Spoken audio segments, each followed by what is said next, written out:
வாழ்க வளமுடன். வாழ்த்துக்கள் நண்பர்களே, வாழ்த்துக்கள். அதாவதுங்க, ஒரு லக்னாதிபதி பேரும் புகழ வாழணுங்க. ஒரு லக்னாதிபதி பேரும் புகழ வாழணும் அப்படின்னா அவருடைய சாதகத்தில் லக்னாதிபதி நல்ல நிலைமையில் இருக்கணுங்க. எப்படி நல்ல நிலைமைனா எப்படி இருக்கணும்? லக்னாதிபதி சொல்லக்கூடியது லக்னத்தில் ஆட்சி பெற்றிருக்கலாம், அதே நேரத்துக்கு 5ஆம் இடத்துல இருக்கலாம், 4ஆம் இடத்துல இருக்கலாம், அதாவது 9ஆம் இடத்துல இருக்கலாம். இப்படி அதாவது லக்னாதிபதி 2ல் இருக்கலாம், லக்கணத்தில் இருக்கலாம், 4ஆம் இடத்துல இருக்கலாம், 5ஆம் இடத்துல இருக்கலாம், 9ஆம் இடத்துல இருந்தால் அந்த அந்த சாதகருக்கு எந்த வகையிலுமே அவருக்கு துட்டு வந்துடுங்க, எந்த வகையிலையுமே காசு வந்துடுங்க. அவர் எந்த வகையிலையுமே அவர் செல்வாக்காக இருப்பாருங்க, வாழ்க்கையில் செய்ப்பாருங்க. லக்கணாதிபதி 1, 5, 9 இருந்தாலே அதாவது அவர் கொடுத்து வச்சு பிறந்தவங்க சொல்லுவாங்க. இந்த இந்த யுகத்தில் அவர் பிறந்தது கொடுத்து வச்சு பிறந்துட்டாருங்க, அப்படி தான் சொல்லுவாங்க. ஏன்னா அந்த மாதிரி ஒரு அமைப்பில் அவருக்கு அந்த சாதக அமைப்பு வந்திருக்கும். அதே லக்னாதிபதி 3, 6, 8, 12 போய் இருந்தாங்கன்னா உழைக்க பிறந்தார், கஷ்டப்படுவார், வேர்வை தண்ணியை சிந்தி தான் சாப்பிட முடியும். ஒரு நாளைக்கு வேலைக்கு போனால் தான் அரிசி வாங்கிட்டு வந்து சமையல் பண்ண முடியும். இதாங்க. அப்படியே சாதகத்தை திருப்பி போடுங்க, தோசை மாதிரி திருப்பி போடுங்க. லக்னாதிபதி லக்கணத்தில் இருந்தாலும், 5ஆம் இடத்துல இருந்தாலும், 9ஆம் இடத்துல இருந்தாலும், 4ஆம் இடத்துல இருந்தாலும் பார்த்திங்கன்னா இந்த செல்வாக்காக இருப்பாங்க. அவருக்கு ஏதோ ஒரு வகையில் சம்பாரித்து கொடுத்துருவாங்க, ஏதோ ஒரு வகையில் வருமானம் அவருக்கு வந்துடுங்க. ஆனால் நல்ல நிலைமையில் அவர் இருப்பார். ஆனால் அதே நான் சொன்ன மாதிரி லக்னாதிபதி 3, 6, 8, 12 போய் இருந்து அந்த 3, 6, 8, 12 திசை ஓடினாலோ பைத்தியம் பிடிச்சிருங்க.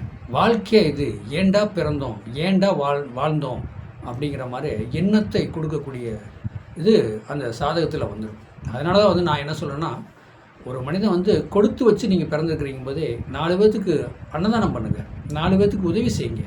நீங்களும் நல்லா இருங்க, உங்கள் குடும்பமும் நல்லாயிருக்கும், உங்கள் ஃபேமிலியும் நல்லாயிருக்கும். ஆனால் 4 பேர்த்துக்கு அன்னதானம் பண்ணுங்க, 4 பேர்த்துக்கு முடிஞ்சதை செய்யுங்க. இதே அதாவது 3, 6, 8, 12 ஒரு சாதகம் போயிடுனா படாத கஷ்டப்படுவார், வேர்வை சிந்தி தான் உழைச்சா தான் அவர் சாப்பிட முடியும். அந்த கண்டிஷனில் உள்ளவரே அவர் செய்வார். நான் இதை செய்யணும் மக்களுக்காக, நான் இதை செய்யணும் மக்களுக்காக, இப்படி பண்ணுறாங்க, இப்படி செய்கிறாங்க அப்படின்னு பார்த்தீங்கன்னா அவர் சொல்லிகிட்டே இருப்பார். ஏன்னா இறைவன் காசை கொடுத்தவங்களுக்கு, காசு உள்ளவங்களுக்கு அந்த நல்ல எண்ணம் வராது, கொடுக்கணும் உதவணுங்கிற எண்ணம் வராது. அவர் பாடுபடுறாரு, கஷ்டப்படுறாரு, கஷ்டம்னா என்னன்னு தெரிகிறாரு, வேர்வை சிந்து பாடுபட்டு சாப்பிட்றாரு. அதனால தான் 4 பேர்த்துக்கு உதவணும், கஷ்டப்படுறவங்களுக்கு உதவணும் அப்படிங்கிற ஒரு எண்ண மனநிலையில் அவர் 100க்கு 100 அவர்கிட்ட இருக்குது. இதுதான் சாதகம். அப்போ அந்த இருக்கிறவங்களுக்கு மனசு வராது, இன்னும் சேர்த்தணும்னு தான் ஆசை வரும். அந்த ஒரு 1 லட்ச ரூபா இருக்குது, 5 லட்ச ரூபா இருக்குன்னா அந்த 5 லட்ச ரூபாயை குறைக்கக்கூடாது. அதாவது இல்லைன்னா ரெட்டிப்பில் போடுங்க. 5 லட்சம் போட்டால் 10 லட்சம் வருது, அதை கொடுங்க. மற்றவங்களுக்கு பிரித்தோ சொந்த பந்தவங்களுக்குள்ளே கொடுக்கக்கூடாது. 1 லட்ச ரூபாயில் 10,000 எடுத்தால் அது எப்படி 1 லட்ச ரூபா கொடுக்க முடியும் அப்படின்னு அவங்க சொல்லுவாங்க. அப்போ நாங்கள் 10 இல்லைங்க, காசு இல்லைங்க அப்படிங்கிற மாதிரி தான் பேசுவாங்க. அதே 1 லட்ச ரூபா வட்டிக்கு வாங்குற மாதிரி தான் அவங்க உடனே கொடுப்பாங்க, வட்டி வரும், அது அந்த கணக்கு போடுவாங்க. இப்படி இதுவரை சில பேர்லாம் இந்த மாதிரிலாம் இருக்கிறாங்க. ஏன் அப்படின்னு கேட்டால் அந்த 1, 5, 9 நல்ல வலுத்தவங்க இந்த மாதிரி தான் இருப்பாங்க. காசு பணம் சேரும், சொத்து சுகம் சேரும், செல்வாக்கு வரும், எங்கே போனாலும் வெற்றி, எதில் போனாலும் வெற்றி, தோல்விக்கே அங்கே அந்த இடம் இல்லை அப்படின்னு சொல்லுவாங்க. ஆனால் அதே நேரத்துக்கு கஷ்டப்படுறோம் பாருங்கள், ரொம்ப கஷ்டப்படும், ரொம்ப கஷ்டம். டெய்லி வேலைக்கு போனால் தான் காசு, வேலை செஞ்சால் தான் காசு அப்படிங்கிற ஒரு கண்டிஷனில் அவர் இருப்பாருங்க. அவர் எங்கே போனாலும் தோல்வியாக தான் வரும். மறுபடியும் கஷ்டத்துலேயே கொண்டு கொடுக்கும். ஒரு இடத்துக்கு ஒரு அமௌண்ட் கேட்க போவார், அது இப்போ இன்றைக்கி இல்லைங்க, நாளைக்கு வாங்க, நாளைக்கு வாங்க, 2, 3 தடவை நடக்க வச்சு தான் அவருக்கு காசு கொடுப்பாங்க. அப்போ எவ்வளோ நொந்து நூலாகி அவர் மனுஷன் வாழ்க்கையிலே அவ்வளோ அந்த மாதிரி ஒரு அமைப்பை கொடுத்துருப்போம். அதாவது வசதி படைத்தவங்களுக்கும் ஏழைகளுக்கும் இதாங்க வித்தியாசம். ஆனால் இந்த வசதி படைத்தவங்களுக்கும் இந்த 9 நவக்கிரகம் வேலை செய்யுது, ஏழைகளுக்கும் அந்த 9 நவக்கிரகம் வேலை செய்யுது. அது ஏன்? போன ஜென்மத்தில் நம்ம பாவம் பண்ணி வந்தோம், நம்ம போன ஜென்மத்தில் என்ன பாவம் புண்ணியம் பண்ணி வந்தோமோ அதை இப்போ கர்மாவை நம்ம அனுபவிச்சுருக்கிறோம்.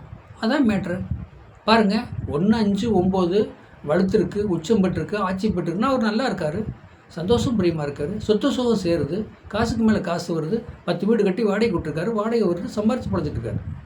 அதே கஷ்டப்படுறோம் பாருங்கள், அந்நாடு கூலி வேலைக்கு தான் போனால் தான் மற்ற நாள் அந்த ஒரு வாரம் பொழப்பு ஓட்ட முடியும். ஒரு வாரம் வேலைக்கு போனால் தான் அந்த வாரம் அடுத்த வாரம் பொழப்பு ஓட்ட முடியும். இல்லைன்னா முடியாத சூழ்நிலை அவருக்கு இருக்குது. ஒரு நாள் லீவ் எடுக்க முடியாதுங்க, லீவ் எடுத்தால் உடனே சத்தம் போடுவார் அவர். நீ இல்லைன்னா வேலையெல்லாம் நின்று போயிடும், ஒன்றும் பண்ண முடியாது, நீ தான் ஆணு கடைசியில் அவர் பேசுவார். இதான் அந்த கஷ்டப்படுறவங்களுக்கும் சொகுசாக இருக்கிறவங்களுக்கும் வாழ்க்கை. அப்போ கஷ்டப்படுறவங்களுக்கும் சொகுசாக இருக்கிறவங்களுக்கும் வாழ்க்கை அப்படின்னா, ஆனால் அந்த ஆயுள் பலங்கிறது ஒரே மாதிரி தாங்க போகுது. வசதி உள்ளவை ஏழை அதெல்லாம் கிடையாது. உனக்கு ஆயுள் இவ்வளோன்னா இவ்வளோ தான், இந்த அந்த அந்த முடிவில் தான் இறைவன் கொடுத்துருக்காரு. அந்த போன ஜென்மத்தில் என்ன நம்ம பாவம் புண்ணியம் பண்ணி பிறக்கிறோமோ அதவே இந்த ஜென்மத்தில் நம்ம அனுபவிக்க பிறந்திருக்கிறோம். இதை வந்து புரிஞ்சு நடக்கணும். 1 5 9னா என்ன, 3 6 8 12னா என்ன, இதை புரிஞ்சு அவங்க சாதத்தை பார்த்து தெளிவாக நீங்கள் வழி நடத்துங்க. வாழ்க்கையில் செய்யலாம். வாழ்க வளமுடன்.